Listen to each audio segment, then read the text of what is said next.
Menjadi wisata favorit di salah satu pantai yang berada di Banda Aceh, kini Pantai Ulele dipenuhi para pengunjung dengan keindahan lautnya. Pemandangan indah Pantai Ulele di Desa Ulele, Kecamatan Meraksa, Kota Banda Aceh, menjadi daya tarik pengunjung terutama pada masyarakat sekitar. Namun, tingginya kunjungan para masyarakat setiap harinya membuat bebatuan pinggir Pantai Ulele dipenuhi sampah bekas makanan dan minuman. Kurangnya kesadaran dari pengunjung dan minimnya fasilitas tempat sampah yang disediakan oleh pengelola menjadi faktor utama banyaknya sampah di tepi pantai. Saat pengunjung mulai meninggalkan pantai, berbagai jenis sampah bekas makanan dan minuman terlihat mengotori area pantai yang merusak pemandangan. Sampah yang menumpuk di bebatuan tidak hanya mengganggu keindahan alam, tetapi juga berpotensi merusak laut. Gimana sih Kak tanggapan Kakak tentang pesisir Pantai Ulele ini yang lagi banyak sampah?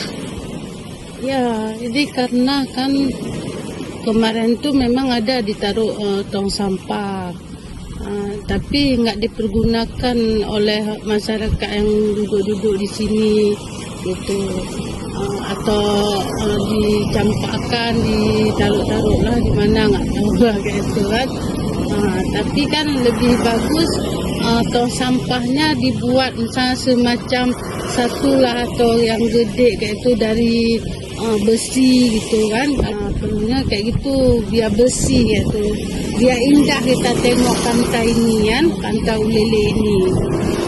Karena pun kalau kotor kayak gini kan kasihan juga ini pantai kayak ini, jatuh-jatuh dia ke situ kan. Jadi harapan Kakak ke depannya untuk Pantai Ulele ini gimana sih Kak? Harapannya lebih bagus lah, mau jalannya kan diperbesarkan sedikit, ada tong sampah gitu, biar dibuang sampah jangan sembarangan kan. Dan udah itu di saat udah waktunya sore kan, jam-jam sekitar belum azan udah boleh pulang gitu di sini di pantai ini kan. Gitu.